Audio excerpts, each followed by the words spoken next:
Sarah Mitchell adjusted her press helmet one final time as the helicopter descended toward the makeshift landing zone. The red dust swirled around the aircraft, creating a haze that matched the uncertainty in her stomach. Below, the conflict zone stretched endlessly, marked by broken buildings and scattered military vehicles that looked like toys from this height. She had been a war correspondent for 3 years, but this assignment felt different. The editor's words still echoed in her mind from their last conversation in the newsroom, back in New York.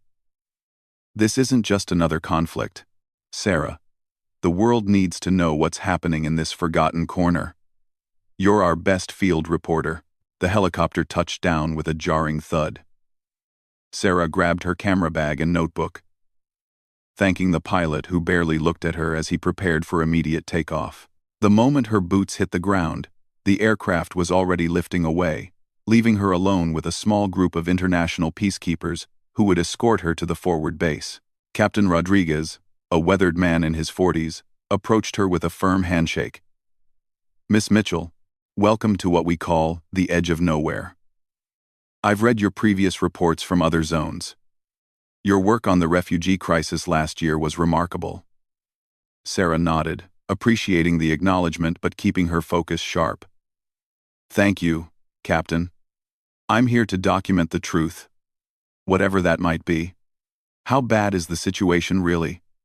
When hard baby, the captain's expression grew serious as they walked toward a military jeep. "Worse than what makes it to the international news. The local population is caught between 3 different factions, and civilians are paying the heaviest price. Yesterday alone, we documented 17 attacks on medical facilities and schools." As they drove through the dusty roads, Sarah observed everything with the trained eye of someone who had seen too much human suffering. Children played in the rubble of what once were their homes, their laughter a stark contrast to the destruction around them. Women carried water containers on their heads, walking miles for what should be a basic necessity.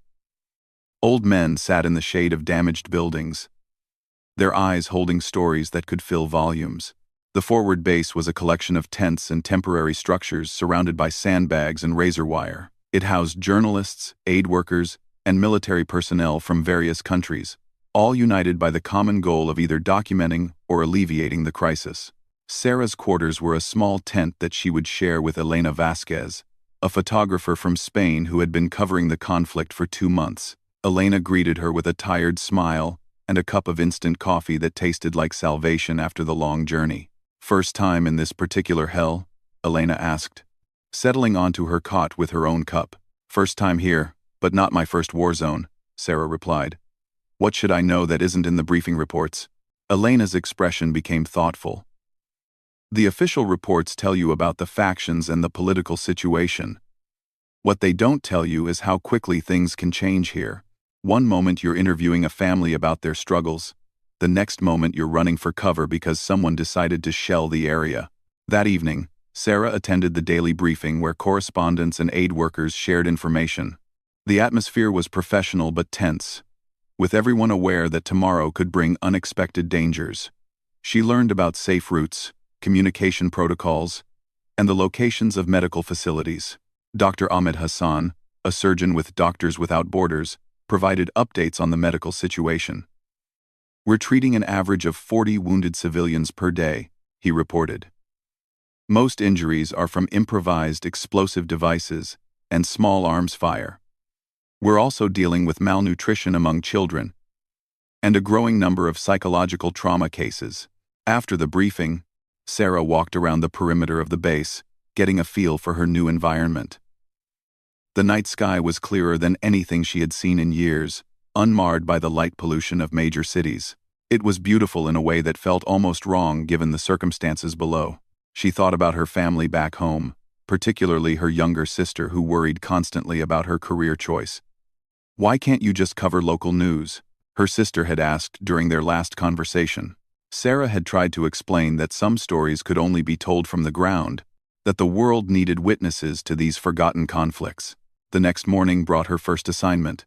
She would accompany a humanitarian convoy delivering supplies to a village that had been cut off for 3 weeks. The convoy consisted of 4 vehicles carrying food, medical supplies, and water purification tablets.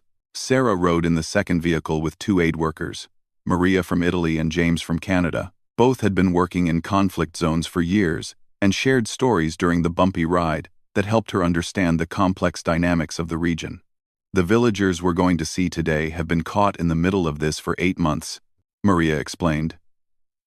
They've lost their school, their clinic, and most of their livestock. But they refuse to leave because this land has been in their families for generations. The village of Al-Rashid appeared gradually through the heat haze, its traditional adobe buildings showing the scars of conflict. Several structures had partially collapsed walls, and Sarah could see bullet holes peppering the walls that remained standing. Despite the damage, there were signs of life everywhere. The convoy's arrival triggered immediate activity. Children ran toward the vehicles with excitement that transcended the harsh realities of their situation. Women emerged from buildings, many wearing traditional clothing that was dusty but carefully maintained. Men gathered in small groups, their faces showing a mixture of gratitude and wariness. Sarah spent the morning documenting the distribution of supplies and conducting interviews. She spoke with Fatima, a schoolteacher who was trying to continue classes in her damaged home. "We use whatever materials we can find," Fatima explained, showing Sarah a collection of books with pages missing and notebooks made from scraps of paper. The teacher's determination reminded Sarah of educators she had met in other conflict zones, people who refused to let violence destroy their children's futures. She photographed Fatima working with a group of students who sat on the floor, their attention focused despite the challenging circumstances. Around midday, Sarah interviewed the village elder, a man named Abu Hassan, whose weathered hands gestured expressively as he spoke about his community's struggles. "We have been here for 70 years, he told her. "My father built this house with his own hands. We will not abandon it, because others choose violence." His words carried the weight of generational attachment to place, something Sarah had encountered in many conflict zones but never stopped finding moving. She made careful notes, knowing that his story represented thousands of similar stories across the region. The afternoon brought interviews with mothers who described the challenges of keeping their families fed and safe. Sarah spoke with Amira, who had 3 young children and whose husband had been missing for 2 months. "Every morning, I wake up, hoping he will return," Amira said. "But every evening, I must be strong for my children, who ask when their father is coming home." These personal accounts were what made Sarah's reporting powerful. She had learned early in her career that statistics and political analysis, while important, could not capture the human cost of conflict the way individual stories could. Her readers needed to understand that behind every casualty number was a family torn apart, a dream deferred, a future uncertain. As the day progressed, Sarah noticed increased radio chatter among the convoy's security detail. Captain Rodriguez, who had accompanied the mission, seemed more alert and frequently checked his communications equipment. When she asked about it, he assured her it was routine monitoring. The return journey began in the late afternoon, with the convoy loaded with villagers who needed medical treatment at the base hospital. An elderly man with diabetes who hadn't had medication in weeks sat next to Sarah, his family grateful that he could finally receive proper care. During the drive, Sarah reviewed her notes and photos from the day. She had enough material for a comprehensive article about the village's situation, complete with personal stories that would help readers understand the conflict's impact on ordinary people. However, as they approached a narrow valley about halfway back to base, Captain Rodriguez suddenly raised his hand, signaling the convoy to stop. Through her window, Sarah could see him speaking intensely into his radio, his expression growing increasingly concerned. "What's happening?" Maria whispered, noticing the change in atmosphere. Before anyone could answer, the sound of approaching vehicles echoed through the valley. Captain Rodriguez was already moving, his weapon ready as he directed the convoy to take defensive positions. The peaceful day was about to transform into something far more dangerous. Sarah's training kicked in automatically. She secured her equipment and prepared for whatever was coming, her mind already shifting from observer to survivor. In conflict zones, the line between documenting danger and experiencing it was often razor-thin. The approaching vehicles grew louder, their engines suggesting heavy modifications typical of militia groups in the region. Through the dust they kicked up, Sarah could make out several trucks carrying armed men who didn't appear to be wearing any official military uniforms. This was the moment every war correspondent both feared and prepared for, when the story they were covering suddenly became the story they were living. Sarah gripped her camera, knowing that whatever happened next would test every skill she had learned in 3 years of covering conflicts around the world. The afternoon sun cast long shadows across the valley as the unknown vehicles drew closer, and Sarah Mitchell realized that her assignment as an observer was about to become something entirely different. The first shots cracked through the afternoon air like thunder, shattering the relative peace that had filled the valley moments before. Sarah ducked instinctively as bullets struck the side of their vehicle, the metallic ping of impact mixing with shouts from the convoy's security team. Captain Rodriguez's voice cut through the chaos with military precision. "Contact left. 3 vehicles, approximately 15 hostiles. Take cover behind the convoy." Sarah's heart hammered against her ribs as she scrambled from the vehicle, keeping low as training from her previous assignments kicked in. The convoy had stopped in the worst possible location, a narrow section of valley with steep, rocky slopes on both sides that provided perfect cover for attackers. The humanitarian workers moved with practiced efficiency, having faced similar situations before. Maria grabbed the medical bag while James helped the elderly villagers find shelter behind the largest vehicle. The convoy's security detail, consisting of 4 peacekeepers, took defensive positions with their weapons ready. Through the dust and confusion, Sarah could see the attacking vehicles more clearly now. 3 pickup trucks modified with armor plating and mounted weapons, carrying men in mismatched uniforms and equipment that suggested they belonged to one of the local militia groups rather than any official military force. "Who are they?" Sarah shouted to Captain Rodriguez, who was coordinating the defense from behind the lead vehicle. "Unknown militia. Possibly the group that's been harassing supply convoys for the past month," he replied, his eyes scanning the rocky slopes for movement. "They usually want the supplies, not a firefight. But this attack felt different from the beginning. Instead of demanding surrender or negotiation, the militia had opened fire immediately. Their positioning suggested they had been waiting specifically for this convoy, which meant someone had provided them with intelligence about the humanitarian mission. Sarah pressed herself against the wheel of their vehicle, her camera in her hands more from habit than conscious decision. Even in the middle of being attacked, her instincts as a journalist remained sharp. This was exactly the kind of incident that illustrated the dangers faced by humanitarian workers in the region. The firefight intensified as the militia members began advancing down the slopes, using the rocky terrain for cover. Their tactics showed more organization than typical opportunistic bandits, with coordinated movement and covering fire that suggested military training. Captain Rodriguez was speaking rapidly into his radio, calling for backup from the main base. But Sarah knew that help was at least 30 minutes away, and the current situation could change dramatically in much less time than that. "We need to move to better positions," the captain announced. "This location is too exposed." The plan was to move the convoy further up the valley, where a cluster of large boulders would provide better defensive cover. But executing the movement while under fire required precise coordination and considerable risk. James was helping an elderly woman from the village when a burst of automatic fire struck near his position, sending fragments of rock flying. One piece caught him in the shoulder, and he stumbled backward with a cry of pain. Without thinking, Sarah moved from her cover toward James, her body acting on instinct to help someone in need. As she reached him, she realized that one of the attacking militia members had positioned himself on a ledge with a clear line of sight to their location. The man was raising his rifle, clearly intending to target the clustered humanitarian workers and villagers. Time seemed to slow as Sarah's mind processed the immediate threat and the available options.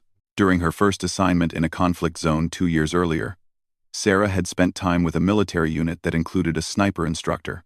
Sergeant Williams had taught several journalists basic marksmanship skills, explaining that in extreme situations, the ability to accurately use a weapon could mean the difference between documenting a story and becoming a casualty. "Most people think shooting accurately is about strength or aggression," Sergeant Williams had said during one training session. "Actually, it's about breathing, focus, and understanding that every shot has consequences. The best marksmen are calm under pressure and think before they act." Sarah had practiced extensively during that assignment, discovering that she had a natural aptitude for precision shooting. Her steady hands, developed through years of photography requiring precise focus, translated well to marksmanship. What surprised her most was how calm she felt while aiming, the same focused concentration she experienced while composing a perfect photograph.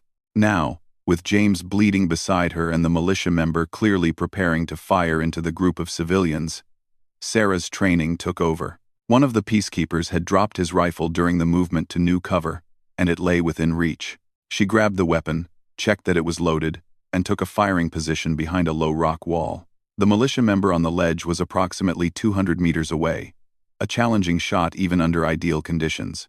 But Sarah's mind had shifted into the same focused state she entered while working on difficult photography assignments. Her breathing steadied automatically as she acquired the target through the rifle's scope. The first shot needed to count, because missing would draw the attention of other militia members and potentially make the situation worse for everyone she was trying to protect. The rifle felt familiar in her hands, despite the months since her last practice session. Sarah adjusted for wind and distance, remembering Sergeant Williams' instructions about follow-through and maintaining sight picture after firing. Her first shot struck the militia member's center mass, and he dropped immediately. The accuracy surprised even her.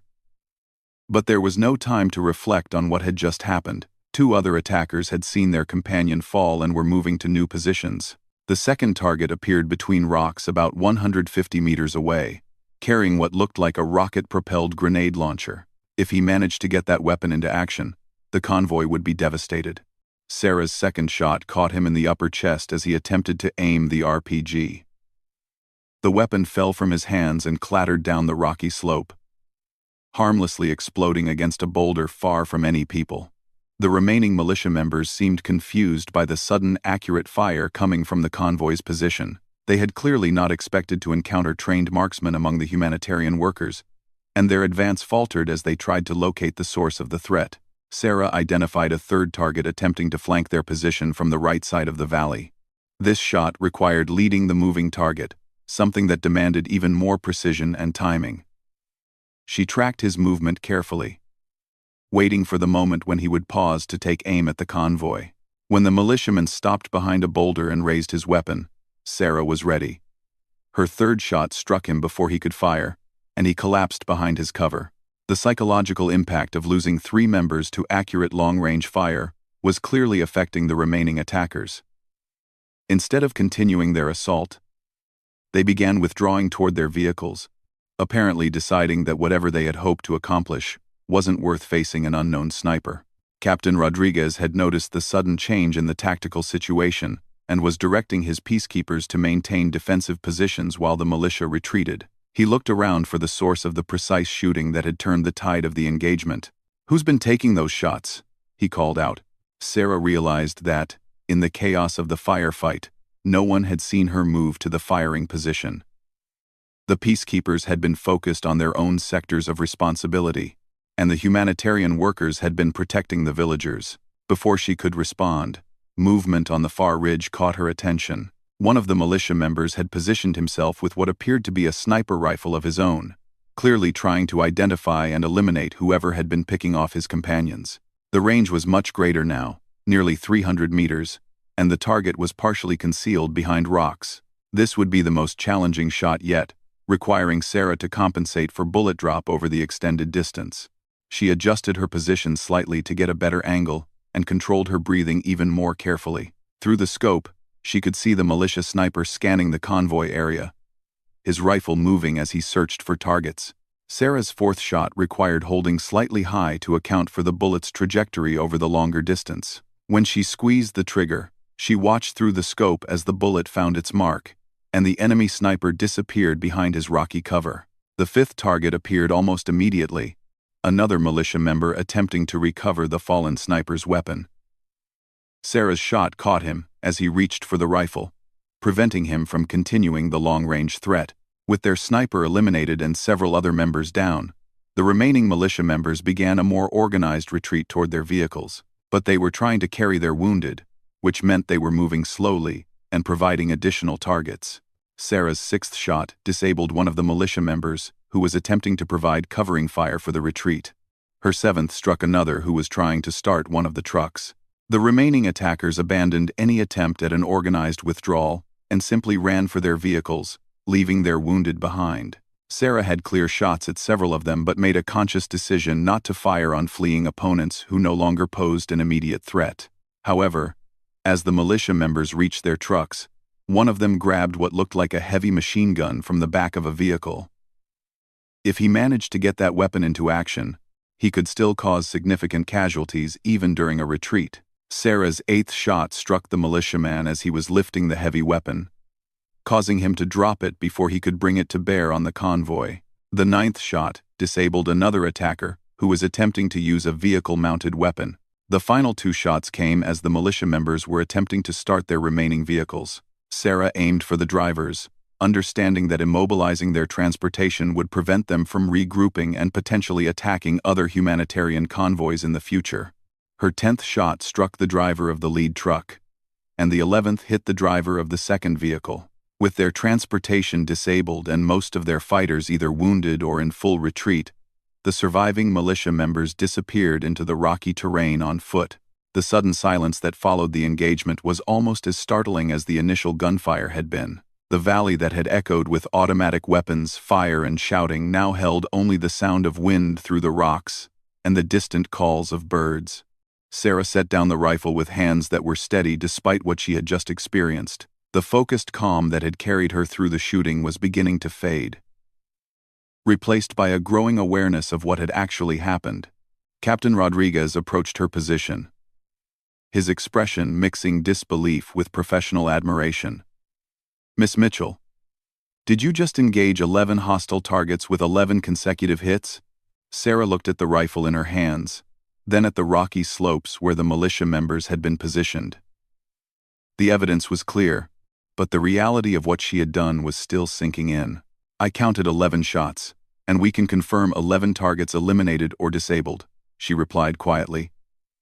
"I had training, but I never expected to use it like this." The humanitarian workers and villagers were beginning to emerge from cover, and James was being treated for his shoulder wound by Maria, who had medical training. Everyone was looking at Sarah with a mixture of gratitude and amazement.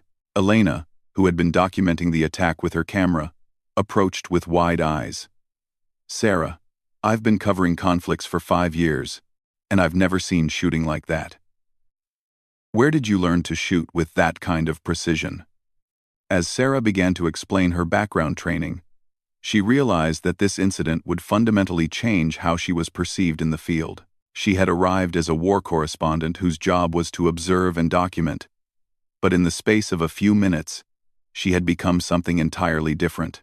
The radio crackled with incoming communications from the main base. Backup was still en route, but the immediate threat had been eliminated.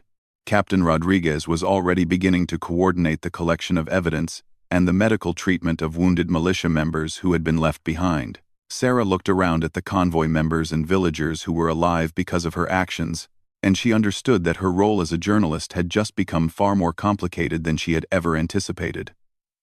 The helicopter carrying backup forces arrived 45 minutes after the last shot had been fired, landing in a whirlwind of dust and urgent military precision. Sarah watched from her position near the convoy as armed soldiers deployed quickly, establishing a secure perimeter around the area. Major Collins, the commanding officer who stepped off the helicopter, was a career military man whose weathered face showed the experience of multiple combat deployments. He surveyed the scene with professional attention, noting the positions of the eliminated militia members and the tactical layout of the engagement. "Captain Rodriguez, report," he ordered, approaching the convoy's position. Ambush, initiated at approximately 1,545 hours by unknown militia force, Captain Rodriguez began. 11 hostile combatants engaged and neutralized by precision fire from a single friendly shooter. 0 friendly casualties except for 1 minor shrapnel wound. Humanitarian mission personnel and civilians all accounted for and safe. Major Collins raised an eyebrow at the report. "Single shooter eliminated 11 targets? Which of your peacekeepers accomplished that?" Captain Rodriguez glanced toward Sarah, who was sitting quietly on a supply crate, still processing what had happened. "Sir, The shots came from Miss Mitchell, the war correspondent attached to our mission. The Major's expression shifted from professional interest to genuine surprise. A journalist engaged in combat operations? Sir, the engagement was clearly defensive in nature, Captain Rodriguez explained. The militia had superior positioning and were threatening civilian lives.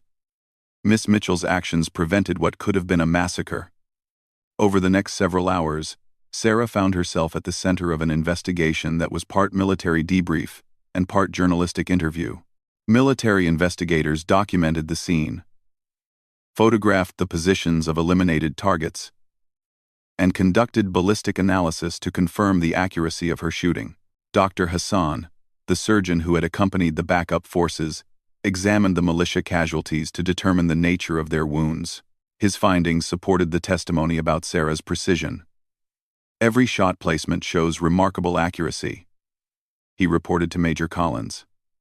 These are the work of an exceptional marksman, not random defensive fire.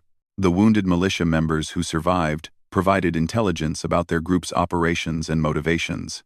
Through interpreters, investigators learned that the attack had indeed been planned specifically for this convoy, based on inside information about the humanitarian mission's timing and route.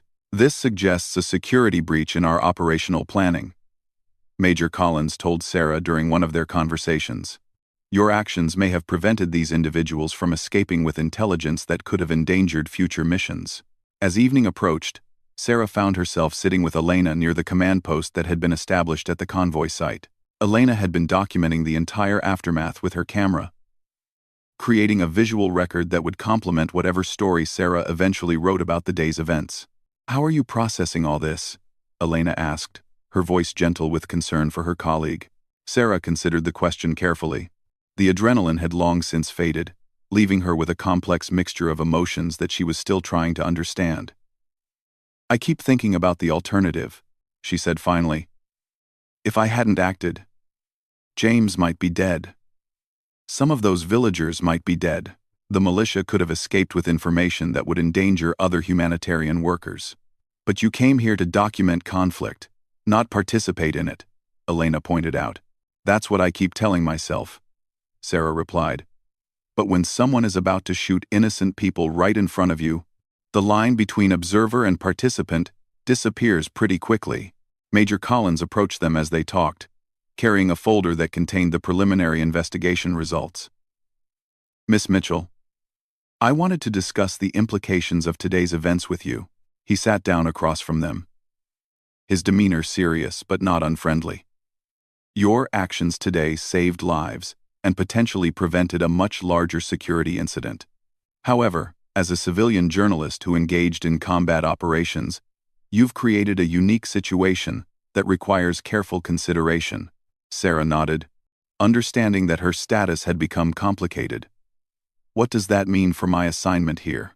From a legal standpoint, you acted in defense of civilians under imminent threat, which falls under international humanitarian law provisions, the Major explained. From a practical standpoint, word of your marksmanship skills will spread quickly through the various factions operating in this region. The implications were sobering. Sarah realized that her identity as a neutral observer might be permanently compromised. Militia groups and other armed factions would now view her as a potential military threat rather than a non-combatant journalist. There's another consideration, Major Collins continued. Your skills represent a significant tactical asset. We've confirmed that you achieved 11 hits on 11 targets at ranges from 100 to 300 meters, under combat stress, with unfamiliar equipment. That level of precision is rare even among trained military snipers. Elena looked between Sarah and the Major with growing understanding. You're suggesting she could work with military units rather than as an independent journalist. I'm suggesting she consider all her options, Major Collins replied diplomatically. The military has specialists who work in various capacities to support operations while maintaining technical civilian status. Major Collins, RPSLV. Sarah felt a profound shift occurring in how she viewed her future. The career path she had planned, built around objective journalism and independent reporting, suddenly seemed much more complicated. That evening, She called her editor in New York using the satellite communication equipment at the command post. The conversation was difficult, trying to explain the day's events to someone sitting in a comfortable office thousands of miles away. "Sarah, this is extraordinary," her editor said after hearing the full account. "But I'm concerned about how this affects your credibility as an objective journalist. If you're taking sides in conflicts, how can readers trust your reporting to be impartial?" "I wasn't taking sides in a political conflict," Sarah replied firmly. "I was stopping people from murdering humanitarian workers and civilians. There's a moral difference. I understand that. But perception matters in this business. Once word gets out that you've engaged in combat operations, every article you write will be viewed through that lens." Sarah knew he was right, but she also knew she would make the same choice again if faced with similar circumstances. Some situations transcended professional objectivity and demanded human action. The next morning brought a new complexity to her situation. Word of the previous day's engagement had indeed spread quickly through the region's communication networks. Sarah received messages from military units requesting her assistance with operations that required precision marksmanship. She also received threats from militia groups who viewed her as a legitimate military target rather than a protected journalist. The landscape of her assignment had changed fundamentally overnight. Captain Rodriguez found her reviewing these messages over breakfast. "It appears you've become quite famous in certain circles," he observed. "Famous isn't the word I'd use," Sarah replied wryly. "Complicated is more accurate. There's something else you should know," the captain continued. "Intelligence reports suggest that the militia group you encountered yesterday was part of a larger organization that's been targeting humanitarian operations throughout the region. Your actions may have disrupted a significant threat to civilian aid efforts." This information added another dimension to Sarah's understanding of what had occurred. Her split-second decisions during the ambush had apparently had consequences that extended far beyond the immediate situation. Dr. Hassan approached their table with his morning coffee and a thoughtful expression. "I wanted to thank you again for yesterday," he said to Sarah. "But I also wanted to discuss something that might interest you." He sat down and continued. "Medical organizations operating in conflict zones face many of the same security challenges that you've now experienced. We often need people who can provide protection while understanding our humanitarian mission. Your combination of journalistic background and demonstrated tactical skills is quite unique." Sarah realized that multiple paths were opening before her, each representing a different way to contribute to the complex humanitarian crisis she had come to document. The traditional role of objective observer was still possible, but it would require accepting increased personal risk and potential limitations on her ability to access certain areas. "What would that kind of work involve?" she asked Dr. Hassan. "Security consultant for medical missions," he explained. "Someone who understands both the journalistic mission of documenting conditions and the practical requirements of keeping medical teams safe while they work." Elena had been listening to the conversation with interest. "That could actually enhance your reporting rather than compromise it," she suggested. "You'd have access to situations that most journalists never see, and your technical background would help you understand the challenges faced by humanitarian workers." Over the following days, Sarah found herself at the center of discussions about how to handle her unique situation. Military commanders wanted to recruit her skills for tactical operations. Humanitarian organizations were interested in her potential as a security consultant. Her own news organization was trying to determine how to maintain her credibility as an independent journalist. The breakthrough came during a conversation with Major Collins about the broader security situation in the region. "The real problem we face," he explained, "is that traditional military operations often can't distinguish between legitimate humanitarian work and potential military targets. We need people who understand both sides of that equation." Sarah began to see a possibility that hadn't occurred to her before. Instead of choosing between journalism and military work, she could potentially combine both into a new kind of reporting that focused specifically on the intersection between humanitarian operations and security challenges. "What if I continued as a journalist, but specialized in covering the security aspects of humanitarian work?" she proposed. "I could document both the challenges faced by aid workers and the tactical solutions being developed to address those challenges." This approach would allow her to use her demonstrated skills while maintaining her primary identity as a journalist. Her unique experience and proven abilities would give her access to sources and situations that other reporters couldn't reach. The more she considered this possibility, the more it seemed like a natural evolution of her career, rather than a complete change in direction. She had always been drawn to stories about people facing extraordinary challenges, and the intersection of humanitarian work and security operations certainly qualified. 2 weeks after the ambush, Sarah received confirmation that her news organization was willing to support this specialized focus. They recognized that her experience gave her unique credibility in covering security issues related to humanitarian operations. Her first article under this new focus examined how humanitarian organizations were adapting their security protocols in response to increasing threats. The piece combined her journalistic skills with tactical insights that could only come from someone who had experienced combat firsthand. The response from readers was overwhelmingly positive. The article provided perspectives on humanitarian security that had never been covered in mainstream media, giving readers a deeper understanding of the challenges faced by aid workers in conflict zones. More importantly for Sarah, the work felt meaningful in a way that transcended traditional journalism. She was documenting important stories while also contributing to the safety of people doing crucial humanitarian work. 6 months later, Sarah stood in another conflict zone, this time embedded with a medical team that was using new security protocols she had helped develop. Her camera hung around her neck alongside tactical equipment that had become as familiar as her notebook. She had found a way to maintain her identity as a journalist, while acknowledging that some situations required more than observation. The 11 shots she had fired that day in the valley had not ended her career as a war correspondent, but they had certainly transformed it into something she could never have anticipated. Looking back, Sarah realized that the moment she picked up that rifle had been a turning point not just in her career, but in her understanding of what it meant to be a witness to conflict. Sometimes bearing witness required more than just watching and documenting. Sometimes it required action. The story she had come to cover had become the story of how she discovered that the most important truths often emerged not from maintaining distance, but from accepting responsibility for the consequences of what you witnessed.